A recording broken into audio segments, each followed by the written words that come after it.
Welcome to another edition of the Mizzou Minute. I'm Tod Palmer, beat writer for the Kansas City Star, here at the Swamp in Gainesville, Florida, where Missouri was defeated 40-14 today in an afternoon contest against the reigning SEC East champion Florida Gators. Once again, Missouri kind of a no-show on the road, similar in a lot of respects to the loss 2 weeks ago at LSU before the bye. Not a lot of positives to take from this game from the perspective of a Missouri fan. I mean, Drew Lock was 4 of 18 for 39 yards. He threw 2 interceptions that were returned for touchdowns, 2 minutes and 11 seconds apart in the second quarter. And really, that was the defining moment in the game. That's when Missouri's back was kind of broken. At that point, the defense, which had 3 new starters, freshman linebacker Cale Garrett from Kearney, stepped in at middle linebacker. They shifted Michael Shear to weak side linebacker, which is the spot that was occupied last season by Kentrell Brothers. Marcel Frazier got the start at defensive end, and Ronell Perkins, a redshirt freshman, moved into the starting spot at strong safety.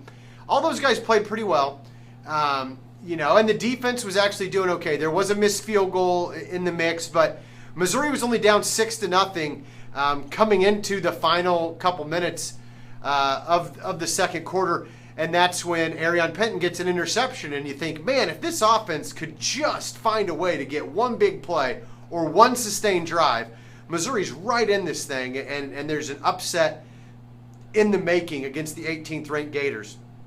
Instead, Demarie Crockett runs a wheel route.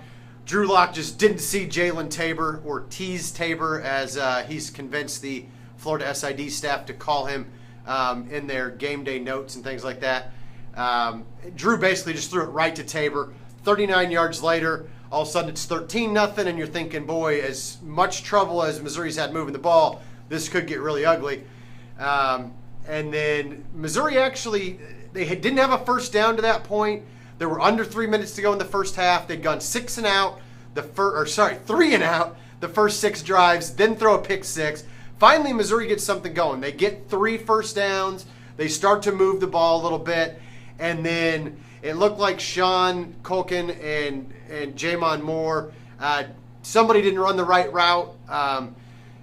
Drew was trying to throw it to Sean Culkin.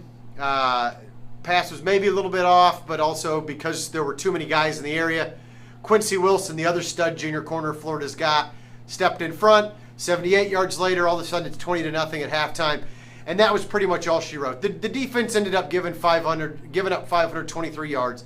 I'm not saying the defense played great, but you can't pin this one on the defense. This one absolutely goes on the offense, which was, for the most part, terrible. If there's a positive, the run game showed up a little bit. I mean, Ish Witter had some moments. Freshman Demarie Crockett rushed 14 times for 145 yards. But this is one you throw back. Missouri's 2-4. They're 0-3 in the SEC. But the most critical part of the season starts now. Middle Tennessee State, Kentucky, at South Carolina, and Vanderbilt. Those are the 4 games, because after that, Missouri plays at Tennessee and then gets Arkansas at home.